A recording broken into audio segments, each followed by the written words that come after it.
உயர் பதவிகள் கிடைக்கணும் அப்படின்னா ஞாயிற்றுக்கிழமை தோறும் முருகரை போய் வழிபட்டுட்டு வரணும். அது மட்டும் இல்லைங்க, முருகருக்கு வேல், அதாவது முருகர் கோவிலில் இருக்கிற வேலுக்கு பஞ்சாமிர்த அபிஷேகம் பண்ணணும். பஞ்சாமிர்தம் நீங்களே ரெடி பண்ணி கொண்டுட்டு போனாலும் சரி, அல்லது முந்தின நாளே நீங்கள் அங்கே இருக்கிறவங்க கிட்ட சொல்லி, கோயில் பூஜை செய்கிறவங்க கிட்ட சொல்லி பஞ்சாமிர்தத்துக்கு உண்டான பழங்கள் எல்லாமே வாங்கி கொடுத்து வேலுக்கு பஞ்சாமிர்த அபிஷேகம் பண்ண சொல்லுங்கள்.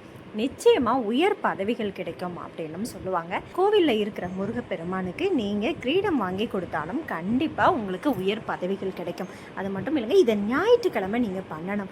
உங்களுக்கு ஒரு தடவை தான் பண்ண முடியுது அப்படின்னா கூட ஏதேனும் ஒரு ஞாயிற்றுக்கிழமை நீங்கள் ஒரு தடவை செஞ்சால் கூட ஓகே. ஞாயிற்றுக்கிழமை எதனால் பண்ணணும் அப்படின்னா, சூரிய பகவானுக்கு உதிர்ந்த அந்த ஞாயிற்றுக்கிழமை பண்ணுறது ரொம்ப விசேஷங்க. ஏன்னா ஒரு ஜாதகத்தில் சூரிய பகவான் உச்சத்தில் இருந்தால் மட்டும்தான் அவங்களுக்கு உயர் பதவிகள் கிடைக்கும், முன்னேற்றம் கிடைக்கும், அவங்க வீட்டோட பொருளாதாரம் எல்லாமே அதிகமாகும் அப்படின்னும் சொல்லப்படுது. அப்படி இருக்கும்போது கண்டிப்பாக நீங்கள் ஞாயிற்றுக்கிழமை அந்த காலையில் சூரிய உதயமாகிற அந்த நேரத்தில் முருகப்பெருமானுக்கு கிரீடம் வாங்கி கொடுக்கலாம், பஞ்சாமிர்த அபிஷேகம் பண்ணலாம். இது எல்லாமே தொடர்ந்து நீங்கள் பண்ணுறதன் மூலமாக நிச்சயமாக உயர் பதவிகள் கிடைக்கும் அப்படின்னு நம்பப்படுதுங்க.